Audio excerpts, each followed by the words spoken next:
大家好，我是张医生。今天咱们就来聊个关键话题：打呼噜和失眠到底哪种对大脑的危害更大？你是不是也把打呼噜当成睡得香的证明？要么把失眠只当压力大的小毛病，直到出现记忆力下降、血压升高，甚至更严重的问题才追悔莫及。今天的影片我就把这两种睡眠问题对大脑的隐形伤害说透，再给大家讲讲具体该怎么调整。您听完说不定会发现，原来平时没在意的睡眠习惯正悄悄影响着大脑健康。接下来我会给出科学可行的调整建议，以及怎么呵护大脑健康，告诉您如何才能从日常生活戒掉失眠和打呼噜这两件事情。读完您会发现，原来我们习以为常的睡眠问题可能正在悄悄偷走大脑的健康。在进入主题前，如果大家喜欢我们分享的内容，请在评论区输入1或者喜欢，这是对我们持续创作最温暖的支持。也请别忘了按赞、订阅跟分享给有需要的人们。先说说打呼噜吧，这可是被太多人误解的睡眠杀手。论隐蔽性，它比失眠要厉害得多。好多患者来找我时都说，张医生，我打呼噜几十年了，身边人都说我睡得香，这能有啥问题？但每次听到这话，我都得认真跟他们掰扯掰扯。打呼噜真不是睡得香，尤其是那种打着打着突然没声，过几秒又呼的一下接着打的，背后可能藏着大隐患。其实打呼噜的本质就是睡眠时上气道出了问题。咱们的上气道就像一条呼吸通道，从鼻腔到咽喉，只要有任何地方变窄，比如扁桃体肥大、鼻中隔偏曲，或者脖子上肉太多把气道挤窄了，气流通过时就会震动周围的软组织，发出呼噜声。偶尔累了，喝了点酒，打打呼噜，比如周末跟朋友聚完餐，晚上睡得沉打几声呼噜，这一般没事儿，身体休息过来就好了。但要是天天打，还伴随呼吸暂停，那就得警惕OSA了。这种病对大脑的伤害是双重打击，而且都是慢性的。刚开始可能没感觉，时间长了就麻烦了。第一重打击是缺氧。咱们的大脑别看只占体重的2%，消耗的氧气却占全身的20%到25%，是全身最耗氧的器官。一旦出现呼吸暂停，血液里的氧气含量会急剧下降，医学上叫低氧血症，大脑首当其冲会受影响。长期缺氧会导致脑细胞慢慢死亡，尤其是负责记忆的海马体，就像一片需要水分的草地，长期缺水就会枯萎。我之前给一位 OSA 患者做脑部影像检查，发现他的海马体体积比正常人小了10%，难怪他总说刚说的话转头就忘，跟老年痴呆似的。第二重打击是炎症反应，反复缺氧会让身体启动应激模式，释放出一堆炎症因子，比如 IL-6、TNF-非这些。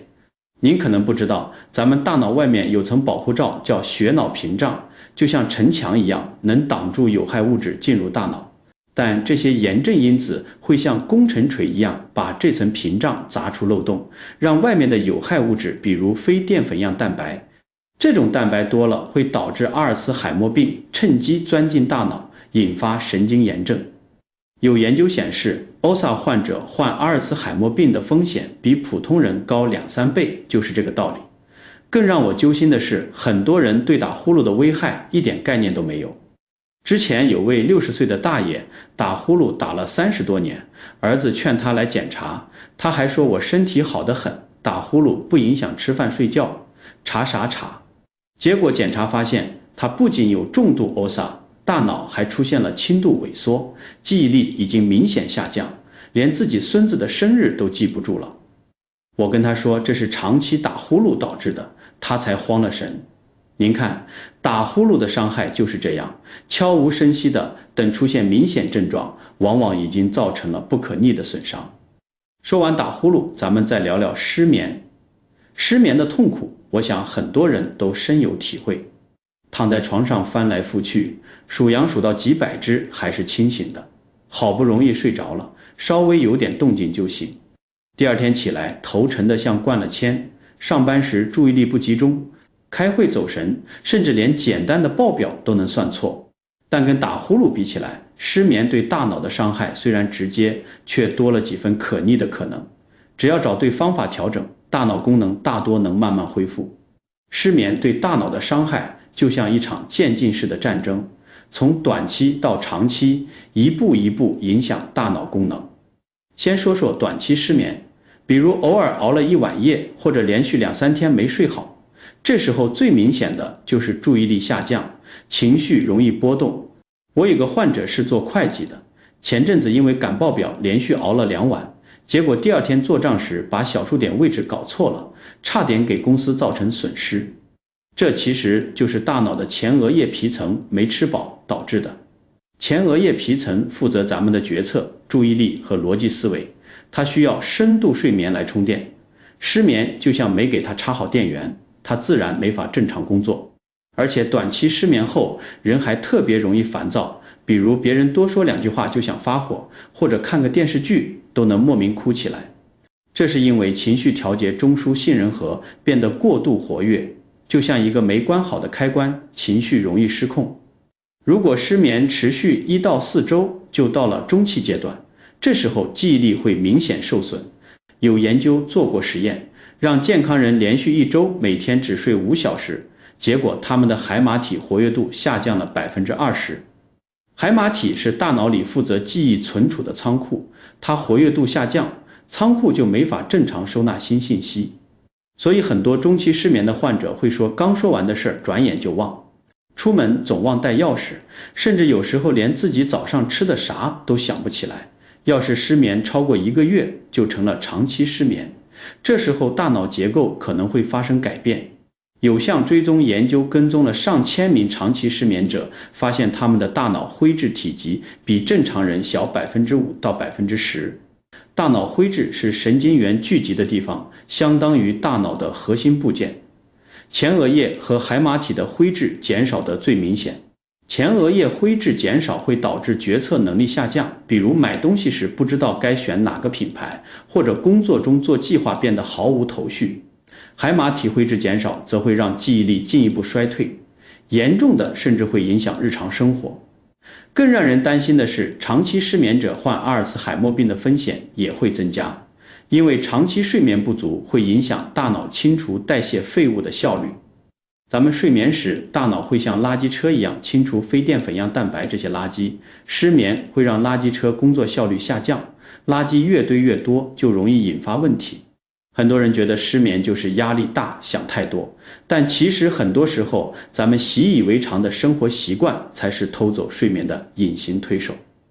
还有睡前喝咖啡、喝茶的习惯，很多人觉得下午喝一杯没事儿，晚上能睡着，但其实咖啡因的威力比咱们想的要持久。咖啡因的半衰期是5到6小时，也就是说，下午3点喝一杯含150毫克咖啡因的美式咖啡，到晚上9点，体内还会剩下75毫克咖啡因，相当于喝了半杯绿茶，这会严重影响深度睡眠。我有个患者是老师，习惯下午4点喝杯咖啡提神改作业，结果晚上总在凌晨2点左右醒，醒了就很难再睡着。后来我让他把喝咖啡的时间改到中午12点前，晚上睡眠质量明显好了很多。卧室环境也很影响睡眠，很多人没在意这点。比如卧室光线太亮，即使是小夜灯的光也会影响褪黑素分泌，温度太高也不行。有研究发现，卧室温度超过25摄氏度时，入睡时间会平均延长20分钟，而18到22摄氏度是最适合睡眠的温度，因为这个温度能帮助人体核心温度下降。咱们睡眠时核心温度会比清醒时低1到2摄氏度，环境温度太高会阻碍这个过程，自然就难入睡。还有噪音，比如窗外的车流声、邻居的说话声，即使是轻微的噪音也会让大脑处于浅睡眠状态，没法进入深度睡眠。我有位患者住在路边，晚上总被车声吵醒，后来我让他用白噪音机选了雨声的音效，他反馈说听着雨声好像能把外界的噪音盖住，晚上睡得沉多了。还有些人一失眠就依赖安眠药，觉得吃片药就能睡着，方便又有效。但我得提醒大家，安眠药只能救急，不能当长期饭票。长期吃安眠药会抑制深度睡眠，尤其是 REM 睡眠，快速眼动睡眠。这种睡眠是大脑修复的关键阶段，长期被抑制会导致大脑得不到充分休息，反而会加重记忆力下降、头晕等问题。而且长期吃还容易产生依赖，比如不吃药就睡不着，甚至需要不断加量才能有效果。我有位患者长期吃安眠药，后来发现自己出现了顺行性遗忘，比如晚上吃了药后起来喝水、看电视，第二天完全不记得这些事，这就是药物的副作用。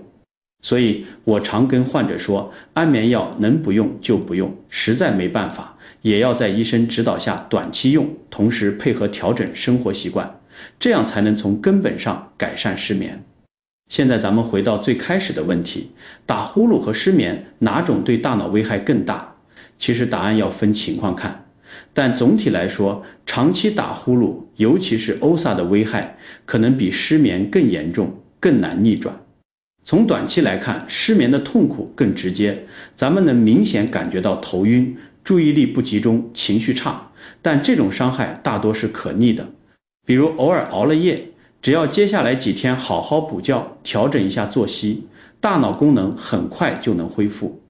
我有个患者因为倒时差失眠了3天，回来后每天晚上10点睡觉，早上7点起床，周末也不熬夜，不到1周，注意力和记忆力就恢复正常了。但从长期来看，打呼噜的危害更隐蔽，也更难挽回。尤其是 OSA 患者，大脑一晚上要经历几十次缺氧，长期下来，脑细胞会慢慢死亡，大脑结构也可能发生改变，这些损伤往往是不可逆的。不过大家也不用太担心，不管是打呼噜还是失眠，只要早发现、早干预，都能有效减少对大脑的伤害。接下来我就给大家讲讲具体该怎么调整，都是我临床中验证过的有效方法，大家可以照着试试。先说说打呼噜的应对方法，关键是先判断自己是不是 OSA， 再针对性调整。怎么判断呢？如果您有这几种情况，建议尽快做个睡眠监测。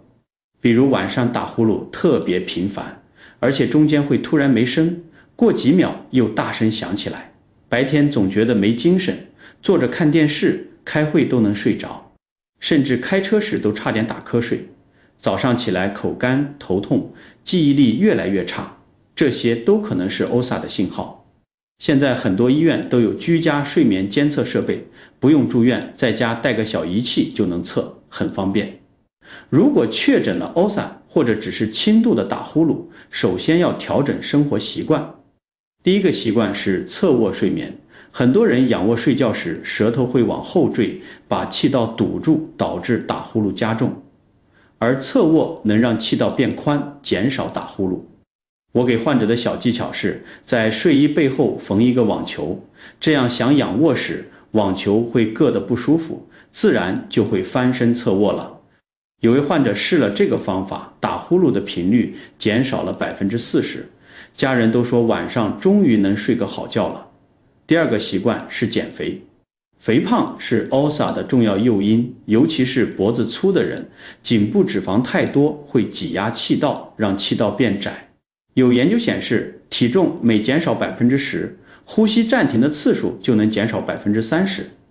我有位患者体重85千克，脖子粗42厘米，确诊重度 OSA 后，他坚持每天运动1小时，控制饮食，半年减了15千克，脖子也细到了38厘米。复查时发现呼吸暂停次数从每小时35次降到了10次，已经接近正常水平，白天也不困了，工作效率也提高了。第三个习惯是避免睡前饮酒、吃安眠药。酒精和安眠药会让咽喉部的肌肉放松，本来气道就窄，肌肉一放松，气道更容易被堵住，加重打呼噜和呼吸暂停。我有位患者平时打呼噜不严重，但每次喝完酒，晚上呼噜声就特别响，还会出现呼吸暂停。后来他改掉了睡前喝酒的习惯，打呼噜明显减轻了。如果生活习惯调整后打呼噜还是没改善，就要考虑医疗干预了。最常用的是 CPAP 治疗，就是戴一个面罩睡觉，面罩会通过管道输送一定压力的空气，把气道撑开，防止气道塌陷，保证呼吸通畅。很多患者刚开始觉得戴面罩睡觉不舒服，喘不过气，但坚持1到2周后，大多能适应。有位患者用了 CPAP 后跟我说，张医生，我这辈子都没睡过这么香的觉，早上起来头脑特别清醒，再也不用白天靠喝咖啡提神了。对于轻中度 OSA 患者，还可以用口腔矫治器。这种矫治器像假牙一样，晚上戴在嘴里，能把下颌往前拉，扩大气道空间，减少打呼噜。有位患者戴了口腔矫治器后，鼾声分贝从85分贝降到了55分贝，邻居都听不到了，而且他觉得比 CPAP 方便，出差也能带着。再说说失眠的应对方法，核心是从睡眠环境、睡前习惯和认知调整3个方面入手，必要时配合医疗干预。首先是优化睡眠环境，卧室的光线要暗，睡前1小时可以把大灯关掉，开个暖黄色的小台灯，避免蓝光刺激。暖黄色的光对褪黑素的影响比白光小50%，能帮助褪黑素正常分泌。我有位患者把卧室的 LED 白光换成了暖黄色台灯，睡前褪黑素的峰值比之前高了25%，入睡时间从1小时缩短到了35分钟。卧室的温度要控制在18到22摄氏度，湿度50%到60%。夏天可以把空调调到20摄氏度左右，冬天用加湿器保持湿度，这样的环境能帮助身体核心温度下降，更容易入睡。有位患者夏天总开空调到26摄氏度，觉得凉快，结果每天要躺1小时才能睡着，后来把温度调到20摄氏度，不到30分钟就困了。如果环境噪音大，可以用白噪音机，选自然音效，比如雨声、森林声，这些音效能掩盖外界的噪音，还能让大脑放松。我有位患者住在火车站附近，晚上总被火车声吵醒，用了雨声白噪音机后，晚上醒的次数从3次减少到了0次，睡眠质量明显提高。其次是调整睡前习惯，第一个习惯是固定作息，每天同一时间上床，同一时间起床，即使周末也不例外。咱们的身体有生物钟，就像一个闹钟，固定作息能让生物钟保持规律，比如每天23点上床，7点起床，身体会慢慢适应这个节奏。到了23点就会自然产生困意。我有位患者原来周末总睡懒觉，周一上班就失眠，后来周末也坚持7点起床，不到2周，周一的失眠就好了。第二个习惯是睡前1小时放松，可以泡个脚，水温40摄氏度左右，泡15到20分钟，能促进足部血液循环，让身体放松，帮助核心温度下降。有位患者每天睡前泡脚，入睡时间从45分钟缩短到了20分钟，早上起来也不觉得累。也可以读本纸质书，选轻松的散文小说，别读太烧脑的书，避免让大脑兴奋。还可以听点舒缓的音乐，比如古典音乐、轻音乐，能降低心率，让大脑放松，比如听巴赫的哥德堡变奏曲。很多患者反馈说听着听着就困了。第三个习惯是限制咖啡因摄入，下午3点后就别喝咖啡茶、可乐这些含咖啡因的饮料了，包括一些功能性饮料，里面也有不少咖啡因。我有位患者喜欢下午5点喝杯绿茶，结果晚上总在凌晨1点醒，后来把喝茶时间改到中午，晚上就能一觉睡到天亮了。最后是认知行为疗法 CBT-I， 这是治疗失眠的黄金标准，比安眠药更安全、更有效，而且效果能长期维持。CBT-I 主要包括3个部分：睡眠限制、刺激控制和认知调整。睡眠限制就是减少在床上的非睡眠时间，让床址和睡眠关联。比如一位患者每天在床上8小时，实际只睡5小时，睡眠效率只有 62.5%， 这时候就可以让他每天只在床上待5小时，不管能不能睡着，到点就起床，这样能提高睡眠效率。等睡眠效率超过 80%， 再慢慢增加在床上的时间。我有位患者原来在床上10小时，只睡4小时，效率 40%，用了睡眠限制后，先每天只待4小时，1周后睡眠效率升到了90%，后来慢慢加到7小时，现在能睡6.5小时，效率92%。刺激控制就是如果躺在床上20分钟还没睡着，就起来到客厅做些放松的事，比如织毛衣、看纸质书、别刷手机、看电视，等有困意了再回到床上。如果还是睡不着，就再起来，反复几次，让大脑知道床就是用来睡觉的，不是用来翻来覆去想事情的。我有位患者原来躺床上1小时睡不着就焦虑，越焦虑越睡不着，用了刺激控制后，20分钟没睡着就起来看会儿书，焦虑少了，很快就能睡着。认知调整就是纠正那些导致失眠的错误想法，比如我必须睡够8小时，少睡一点就会生病，如果今晚睡不着，明天工作肯定会搞砸。其实每个人需要的睡眠时长不一样，6到9小时都正常。有人睡6小时就精力充沛，有人需要9小时，没必要强求8小时。而且偶尔1晚没睡好，身体也能通过后续的睡眠补回来，不会影响第2天的工作。